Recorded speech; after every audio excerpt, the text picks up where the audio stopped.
तो कल हमने ये सब डिस्कस कर लिया, ठीक है। मैंने आप लोगों को ये रूल भी समझा दिया था, तो अब थोड़ा सा इसे क्या कहते हैं रिव्यू करना है। फॉर एग्जांपल मैं आपसे ये कहता हूँ कि आप यहाँ देखें, अब यानी कि सेकंड फिगर पे आप देखें, सेकंड फिगर यानी कि ये वाली। अब यहाँ पे अगर हम लेफ्ट हैंड रूल अप्लाई करेंगे तो चार्ज आ रहा है, इलेक्ट्रॉन आ रहा है टूवर्ड्स लेफ्ट, और ये डॉट का क्या मतलब है, field is coming out, field is coming out. तो अब मैंने सबसे पहले जो लेफ्ट हैंड रूल था उसमें अपनी जो इंडेक्स फिंगर है उसको अपनी तरफ रखना है, और उसके साथ जो सेकंड फिंगर है उसको इलेक्ट्रॉन की डायरेक्शन में अलाइन करना है। तो फोर्स और थंब कहाँ आएगी,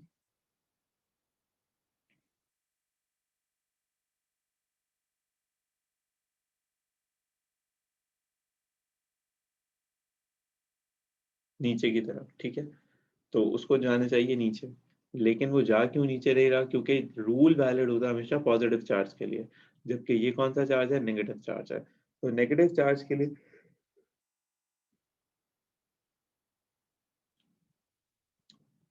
जो हमारा रूल है वो एग्जैक्टली रिवर्स हो जाएगा, यानी कि आपके लिए चार्ज का मोशन यूं था, फील्ड आउटसाइड है, तो थंब की डायरेक्शन है नीचे की तरफ, बट ये नीचे की तरफ जाएगा अगर ये पॉजिटिव होता। तो ये ऊपर की तरफ क्यों जा रहा है पहले केस में, क्योंकि ये क्या है, नेगेटिव चार्ज है। अब देखें फील्ड खत्म हो गई है, तो अब ये स्ट्रेट जा रहा है, ठीक है। अब जैसे ही यहाँ पे क्रॉस बनने वाला आएगा, जैसे क्रॉस बना हुआ है ये यहाँ पे, तो इसका मतलब ये है कि इन्होंने ये इसको प्लस को दिखा रहे हैं क्रॉस से। तो प्लस को अगर ये क्रॉस से दिखा रहे हैं तो इनका कहने का मतलब ये है कि अब यहाँ से मैग्नेटिक फील्ड अंदर की तरफ जा रही है। तो लेफ्ट हैंड रूल को अलाइन किया और इंडेक्स फिंगर को इनसाइड द पेज डायरेक्ट किया, और इलेक्ट्रॉन की डायरेक्शन में अपने जो है वो सेकंड फिंगर को रखा, तो थंब आ रहा है अप साइड। तो अगर थंब अप साइड आ रहा है तो वो वैलिड है किस चीज के लिए, वो वैलिड है इस चीज के लिए कि अ, हमें ये बात समझनी है कि भाई वहां पे पॉजिटिव चार्ज अगर जा रहा है, तो अगर पॉजिटिव चार्ज जा रहा होता तो वो ऊपर जाता, लेकिन क्योंकि ये नेगेटिव चार्ज है तो ये कहाँ जा रहा है, नीचे जा रहा है। तो ये एक सर्कुलर मोशन में, तो मैं लिख रहा हूँ इसे motion of a charge in a magnetic field, ये है ये। इसी तरह से जो बराबर में चल रहा है वो भी यही चल रहा है। तो यहाँ पे आप क्या देख रहे हैं, चार्ज आ रहा है, और चार्ज एक मैग्नेटिक फील्ड में एंटर होता है, और magnetic field is directed towards अस, बाहर की तरफ आ रही है। तो वो बाहर की तरफ आ रही है तो वो घूम रहा है, वो घूम रहा है क्योंकि उसने जो है वो चार्ज ने मैग्नेटिक फील्ड में एंट्री दी है। तो अब अगर लेफ्ट हैंड रूल यहाँ पे अलाइन करेंगे तो कैसे बनेगा, फिंगर टुवर्ड्स अस, चार्ज का मोशन है ऊपर की तरफ, तो फोर्स आ रही है इस तरफ यहाँ पे। तो जब फोर्स यहाँ पे आ रही है तो क्या हो रहा है, तो ये हो रहा है कि अब वो इस तरह से बेंड हो रहा है, और बेंड होते होते वो सर्कल करके बाहर निकल रहा है। तो ये कहना जरूरी नहीं है कि चार्ज हमेशा मैग्नेटिक फील्ड में आके सर्कुलर पाथ ट्रेस आउट करेगा, जैसे यहाँ है उसने सेमी सर्कल बनाया फिर वो बाहर निकल गया। कहने का सिर्फ मकसद ये है कि फोर्स इस तरफ लग रही है, बाकी वो जो मर्जी करता रहे उसके अंदर घूमे, यूं निकले या यूं निकले, वो उसके ऊपर है, वो कोई रूल के हिसाब से नहीं चलता है। यहाँ पे हम देख रहे हैं कि हमारे पास एक चार्ज नहीं है बल्कि पूरी की पूरी एक वायर है, तो वही रूल की एक्सप्लेनेशन है। वायर के अंदर अगर करंट फ्लो कर रहा है इस डायरेक्शन में, और नॉर्थ टू साउथ ये है, तो फोर्स लगेगी नीचे की तरफ। लेफ्ट हैंड रूल से अलाइन कर लें इंडेक्स फिंगर, सेकेंड फिंगर अंदर की तरफ, तो फोर्स आ रही है नीचे की तरफ, ये आ रहा है थंब। इसका मतलब है कि अगर वायर एक ऐसी रखी जाए तो उसके नीचे, उस पे नीचे की तरफ फोर्स लगेगी। इसी तरह से अब अगर यहाँ पे बात की जाए तो यहाँ पे क्या डिस्कशन हो रहा है, यहाँ पे भी वही डिस्कशन हो रहा है कि मैग्नेटिक फील्ड जा रही है नॉर्थ टू साउथ नीचे की तरफ, करंट जा रहा है अंदर की तरफ, तो फोर्स आ रही है इस तरफ। तो ये सेकंड फिंगर और ये है फोर्स, और यानी कि थंब कहूंगा मैं। सेम गोज फॉर दिस, ये सारी वही एक ही रूल से कनेक्टेड है बातें। ये हमने कल डिस्कस की थी बात, जब हम रूल को डिस्कस कर रहे थे कि हमारे पास क्या कहते हैं यहाँ पे जो है वो क्या हो रही होगी, यहाँ पे जो है वो अट्रैक्शन हो रही होगी, क्योंकि यहाँ पे जो फील्ड्स हैं वो अपोजिट फील्ड्स होंगी, और यहाँ पे रिपल्जन हो रही होगी। तो as a result this wire would be moving this way, इसे हम कहते हैं कैटापॉल्ट इफेक्ट। अब आते हैं मेन मोटर रूल के ऊपर। तो मोटर रूल समझने के लिए सबसे पहली चीज जो आपने समझनी है वो ये है कि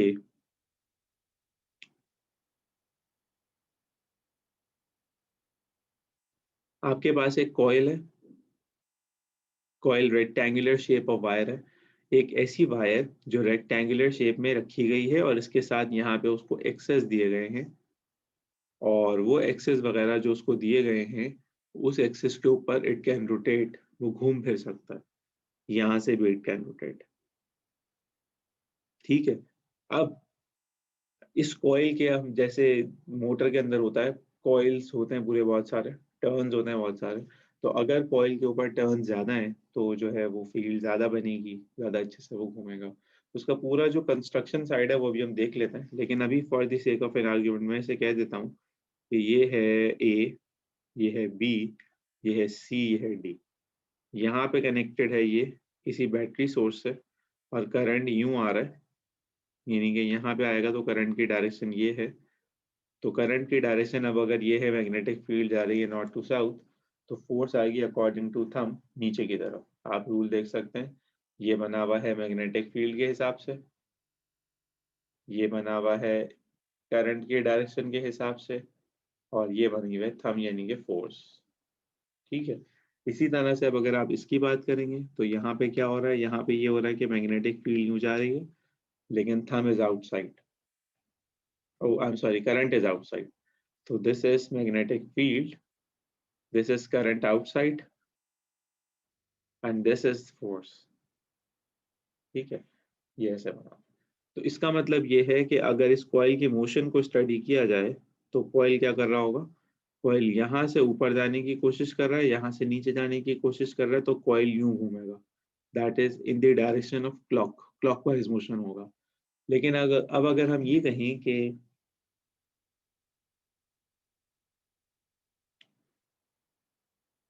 करंट की डायरेक्शन फॉर एग्जांपल हम रिवर्स कर दें, यानी कि ए टू बी फ्लो करे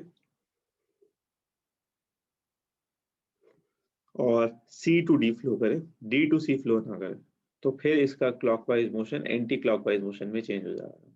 तो मोटर की अगर आप चाहते हैं कि डायरेक्शन चेंज हो तो आप कर सकते हैं चेंज इन पोलैरिटी। अगर आप उसकी पोलैरिटी चेंज कर देंगे तो वो बड़े आराम से अपनी जो डायरेक्शन है वो चेंज कर लेगी, प्लस को माइनस से, माइनस को प्लस से कनेक्ट कर दें। अच्छा, यही वजह है कि मोटर को कभी भी ऑल्टरनेटिंग करंट से कनेक्ट नहीं किया जाता। जो डेली लाइफ एग्जांपल में हम मोटर देखते हैं, सबसे अच्छी एग्जांपल है मोटर की पंखा। पंखे के अंदर ऐसी डिवाइसेस होती हैं जो ऑल्टरनेटिंग करंट को डायरेक्ट करंट में पहले कन्वर्ट करती हैं, उसके बाद फिर जो है वो आगे की बातें कर रहे होते हैं, आगे की चीजें लेके जा रहे होते हैं। लेकिन उससे पहले पहले ऐसा नहीं होता। यानी कि मोटर के अंदर वो जो पंखा लगा हुआ होता है, डायरेक्ट ऑल्टरनेटिंग करंट नहीं जाता, उसको पहले कन्वर्ट किया जाता है, फिर जाता है वो उसके अंदर, ताकि पंखा घूमता रहे और मोटर जो है वो अपनी डायरेक्शन चेंज ना करे। ये बहुत इंपॉर्टेंट बात है और ये जहन में रखने वाली बात है। चलते हैं आगे।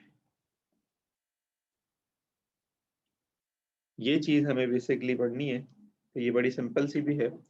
तो मैं कोशिश करता हूँ कि पहले आपको थोड़ा सा समझा सकूं। तो अभी तक जो डिस्कशन हुआ है, जो बात हुई है, उसके तहत ही है। अगर आप इसको देखें बड़े आराम से, ये उसी के तहत है।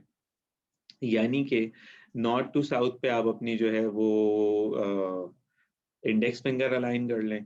फिर आप करंट की डायरेक्शन को आपको थोड़ा सा समझना पड़ेगा। तो ये जो येलो डॉट्स हैं ये समझा रहे हैं आपको कि करंट की डायरेक्शन क्या है। उसके साथ साथ जो मोटर के अंदर चीजें हैं, जैसे ये है, इसको कैसे दिखाऊंगा, ये जो है इसको हम कहते हैं कार्बन ब्रशेस। ये ग्रेफाइट से बने होते हैं, ये कांटेक्ट मेंटेन कर रहे हैं, कार्बन ब्रशेस। और ये जो ब्लू ब्लू हैं, ये वाले ब्लू है, पता नहीं कौन सा कलर है ये, जो भी है ये है कम्यूटेटर क्लिप्स, कम्यूटेटर क्लिप्स।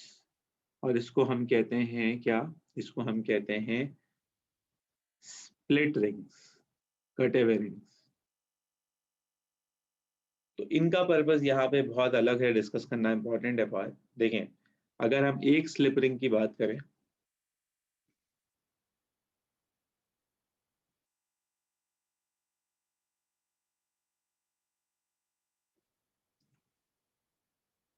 अगर हम एक स्लिप रिंग की बात करें, ये वाला जो स्लिप रिंग है, ठीक है, इस स्लिप रिंग की बात करें, जब ये घूम फिर के यहाँ से यहाँ जाएगा, तो इसके अंदर जो करंट पहले जा रहा था, अब उसकी डायरेक्शन चेंज हो जाएगी। ये है समझने वाली बात। यानी कि इस स्प्लिट रिंग के होने का फ़ायदा ये है कि भाई फॉर एग्ज़ाम्पल ये सर्किट का जो है वो ध्यान से देखिएगा मेरी बात और सुनिएगा। ये है सर्किट के अंदर पॉजिटिव करंट, ठीक है? यहाँ से करंट जा रहा है, लेट्स से मैं अभी ऐसे ही कह रहा हूँ कि करंट यहाँ से जा रहा है। तो अब अगर करंट यहाँ से जा रहा है, तो इस साइड के अंदर जो कॉइल की बनी हुई है पीछे की तरफ जा रही है, करंट यूँ जा रहा है, फ़ील्ड यूँ है। तो मैंने इंडेक्स फिंगर को ऐसे रखा, करंट को उधर रखा, तो फ़ोर्स आई नीचे की तरफ और आपने देखा भी कि इसमें ग्रीन कलर से ये जो बन रहा है, ये नीचे की तरफ बन रहा है, यानी कि फ़ोर्स नीचे की तरफ है। ठीक है? अब ये फ़ोर्स अगर नीचे की तरफ है यहाँ पे, तो इसका मतलब है कि जब ये वाली साइड घूम के पूरा it will come all the way along here, जब वो इस साइड पे आएगी, तो ये वाला जो क्लिप है, ये कनेक्ट हो जाएगा इससे, यानी कि इस वाली सोर्स से कनेक्ट हो जाएगा। तो जब इस वाली सोर्स से कनेक्ट हो जाएगा तो इसका करंट नेगेटिव हो जाएगा, यानी कि यहाँ पे तो पॉजिटिव करंट था, इनपुट करंट था, तो यहाँ पे आउट आउट ऑफ करंट हो जाएगा, यानी कि सप्लाई आउट हो जाएगी। फॉर एग्जांपल अब देखा जाए तो फील्ड ऐसे है, पहले करंट अंदर जा रहा था यूं करके, अब करंट आएगा बाहर, तो अब करंट बाहर आएगा तो फोर्स लगेगी ऊपर की तरफ, और होना भी यही चाहिए। यानी कि अब अगर करंट यहाँ से अंदर जा रहा है, तो मसला वही होगा कि फिर यहाँ पे भी फोर्स ऊपर नहीं लगती, नीचे की तरफ लगती। तो हम चाहते हैं कि मोटर का जो टर्न है पूरा 360 डिग्रीज का वो कंप्लीट हो। ऐसे ना हो कि आधा पौना जो है वो यहाँ से और आधा पौना वहां से जाके फंस जाए, वाइब्रेट करे, ऐसा ना हो। तो यहाँ वाली साइड पे अगर करंट हमने उसको दिया है, तो यहाँ जब वो पहुंचेगा तो उसका करंट बाहर आना चाहिए था। So this commutator clips or split rings, they basically help to change the direction of the current inside the coil for every 180 degrees. यानी कि ये वो सवाल है जो पेपर में आपको 100 और 100 टाइम्स दिख जाएगा कि भाई why do we use a split ring? So split rings are used to change the direction of the current in the coil. एक साइड जब दूसरी जगह पे जाएगी और दूसरी साइड जब वापस पहली जगह पे आएगी, तो करंट की डायरेक्शन चेंज करना क्यों बनती है? क्योंकि एक साइड जो पहले यहाँ पे थी, नीचे जा रही थी, अब उसको वहां पे जाके ऊपर जाना है। इसी तरह से जो साइड ऊपर जा रही थी वो वहां पे आके नीचे आएगी, तभी वो घूमेगा और तभी आपकी मोटर चलेगी। बाकी आप क्या कर सकते हैं मोटर के अंदर? बाकी आप मोटर के अंदर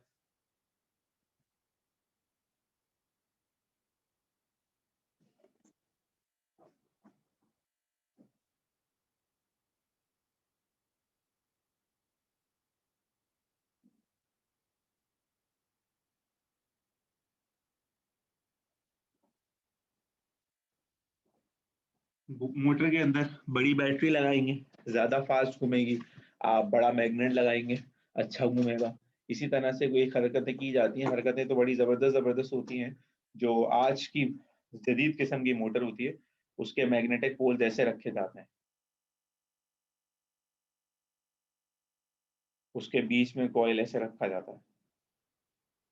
तो जब कॉइल घूमता है ऐसे, तो हर पॉइंट पे मैग्नेटिक फील्ड लाइन जो है वो कॉइल के साथ क्या कहते हैं रोटेट हो रही होती है। तो उससे फायदा क्या होता है?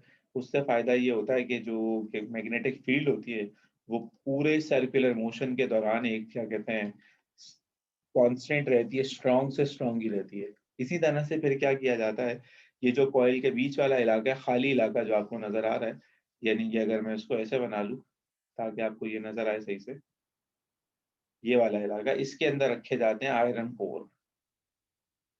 आयरन कोर क्यों रखा जाता है? ताकि क्या हो, ताकि जो मैग्नेटिक फील्ड लाइंस इधर उधर से कहीं से जा रही हैं वो इसमें से पास हों, क्योंकि आयरन एक बड़ा अच्छा किस्म का मैग्नेट है। तो जितनी ज्यादा हम स्ट्रॉन्गर मैग्नेटिक फील्ड कर सकते हैं, उतना ज्यादा जो है वो हमें करंट के अंदर, मोटर के अंदर एफिशिएंसी मिलती है और लाइन लॉसेस वगैरह कम होता है।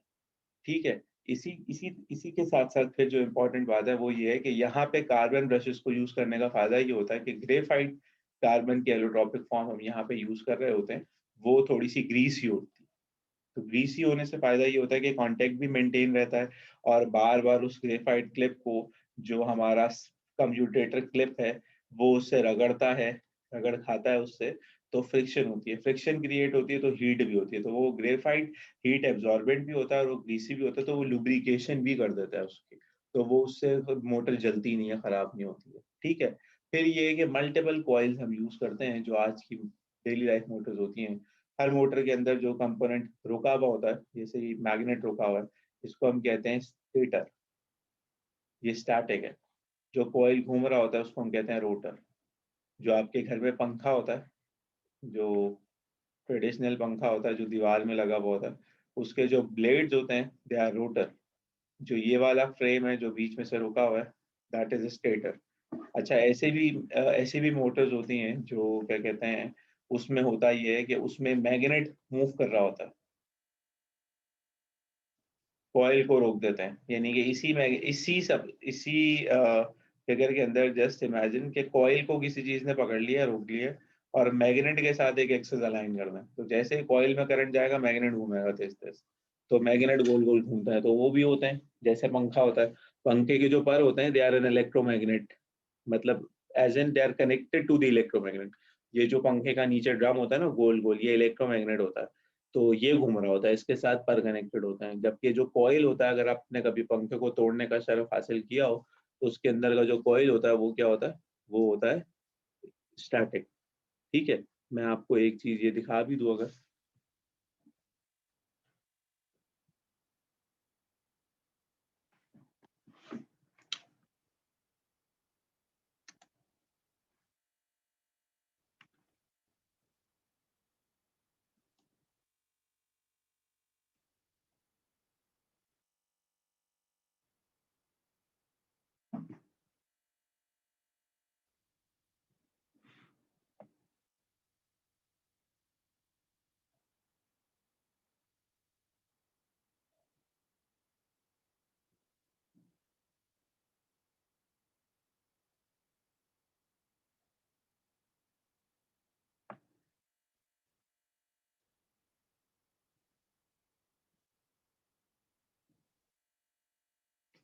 ये जो आप देख रहे हैं सारे कॉइल वगैरह, ये होते हैं फैन के अंदर।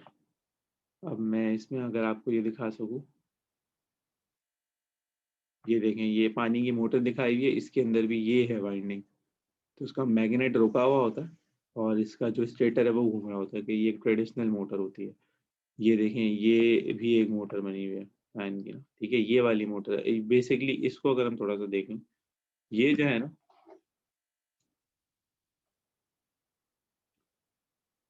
ये इसके साथ पर लगे हुए होते हैं, और ये वाला पार्ट रुका हुआ होता है उसका। यहाँ पे देखें एक बेयरिंग लगा हुआ है, तो पंखे में से जो ड्रम की तरह की आवाज आ रही होती है वही होती है कि इसमें बेयरिंग खराब हो जाता है। तो फिर ये देखें, ये एक चाचू जो है ना वो मैग्नेटिक कंपास लेके बैठे हुए देख रहे हैं कि इसकी मैग्नेटिक फील्ड कितनी स्ट्रांग है, चेक करना। तो ये होता है पंखे का हिसाब किताब, ठीक है। अब आप घर का पंखा खोल के देख लीजिएगा कि उसकी वाइंडिंग शाइंडिंग जली हुई तो नहीं है।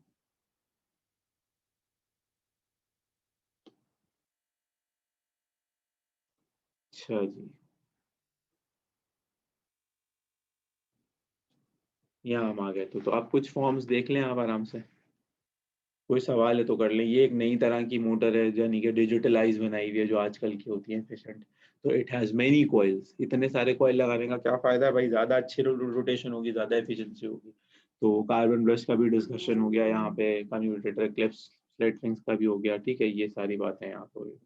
तो अगर आप चाहते हैं कि स्पीड बढ़ जाए तो हमें मैग्नेट बढ़ाना चाहिए, और हमें जो है वो नंबर ऑफ टर्न्स बढ़ा देने चाहिए, और करंट ज़्यादा यूज़ करना चाहिए। अगर हमारे पास एसी सप्लाई लगा देंगे तो मोटर चलेगी नहीं, तो हमें क्या करना पड़ेगा, हमें जो है वो डीसी करंट यूज़ करना पड़ेगा। अच्छा, दूसरी बात ये है कि अगर कॉइल 0 डिग्री या 180 डिग्री पे, तो वो स्टार्ट नहीं होगा। वो आई एम सॉरी, स्टार्ट हो जाएगा, लेकिन अगर 90 और 270 पे तो वो स्टार्ट नहीं होगा। तो इसका क्या मतलब, इसका मतलब ये देखो, ये मजे की चीज़, ये वहाँ रहेगी। अब अगर ये कॉइल है, ठीक है, ये बिल्कुल पैरेलल है, बिल्कुल ऐसे ही है, स्ट्रेट है, ठीक है। तो ये मैग्नेटिक फील्ड हो गई, करंट या तो अंदर होगा या बाहर होगा, ठीक है, ये हो जाएगी ऐसे कहानी। तो एक कहानी ये है कि अगर भाई आपने कॉइल रखा है, ये मैग्नेटिक पोल है नॉर्थ और साउथ, और आपने कॉइल रखा हुआ है वर्टिकल, वर्टिकल कॉइल है आपके पास, वर्टिकल। अब वर्टिकल कॉइल के अंदर मसला ये है कि करंट तो यूं चला जाएगा, लेकिन ये फील्ड के साथ बेस्ट सूटेड नहीं होगा। यानी कि फील्ड ऐसे जा रही होगी, करंट भी ऐसे जा रहा होगा, और फोर्स भी ऐसे लग रही होगी, क्योंकि वो नीचे से घूम के ऊपर आया है। तो अगर आप ये कहते हो कि, बल्कि एक काम करो ना यार, रुको जरा,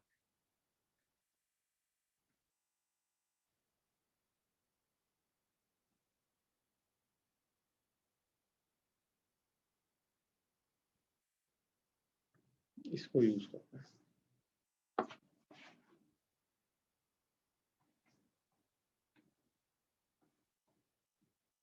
ये मैग्नेटिक फील्ड लाइंस आ रही हैं, ठीक है, ये कॉइल बनाया यूं करके।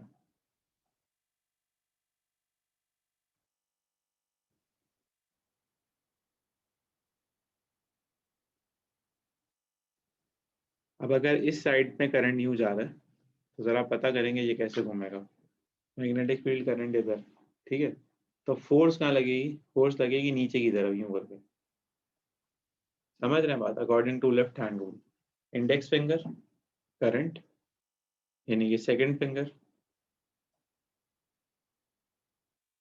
तो ये माना थंब। अब ये कॉइल ऐसे कैसे नीचे जाएगा, यानी कि ये कॉइल है, ये घूम कैसे सकता है? ये यूं घूम सकता है, ये ऐसे नीचे नहीं जा सकता। तो अब अगर मोटर का कॉइल इनिशियली ऐसे रखा हुआ है, यानी कि पहले वो ऐसे था, अब वो घूम के ऐसे हो गया, तो जब वो इस कंडीशन में था तो इस कंडीशन में उसके ऊपर फोर्स यूं लग रही थी, ये यूं लग रही थी, तो इट कैन मूव अप। लेकिन इस कंडीशन में तो फोर्स उसके ऊपर कैसे लग रही है? ऐसे लग रही है, तो वो नीचे तो नहीं निकल सकता यहाँ से, वो तो फिट है। तो अब मसला है कि 90 डिग्रीज हो गए, यानी कि ये 0 डिग्री दे लो इसको।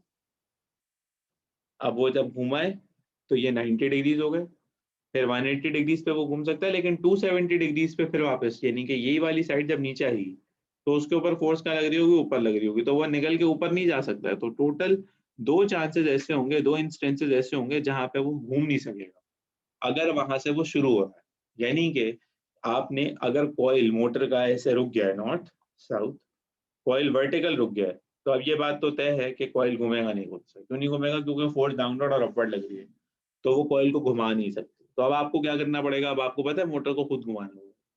अगर आपके पास पुराने जमाने की मोटर है जिसमें मैग्नेट के पोल्स ऐसे होते हैं वर्टिकल, लेकिन अब तो ऐसे नहीं होते हैं ना, अब तो ये होते हैं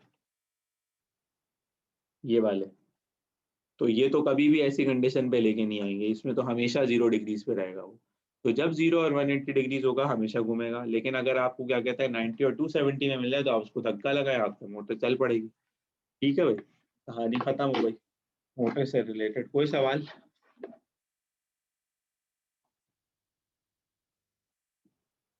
हेलो?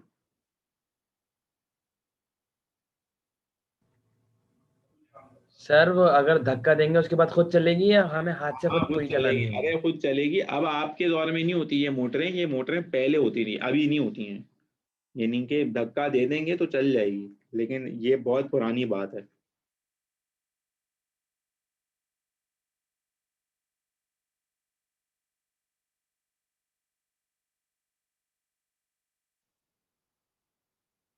ठीक है, बस फिर इसे एंड करते हैं। अब आप जो है वो क्या कहते हैं, जो आप लोगों का फोर्स वाला क्वेश्चन था वो भी कर सकते हैं इंशाल्लाह ताला। कल से फिर हम इलेक्ट्रोमैग्नेटिक इंडक्शन शुरू करते हैं।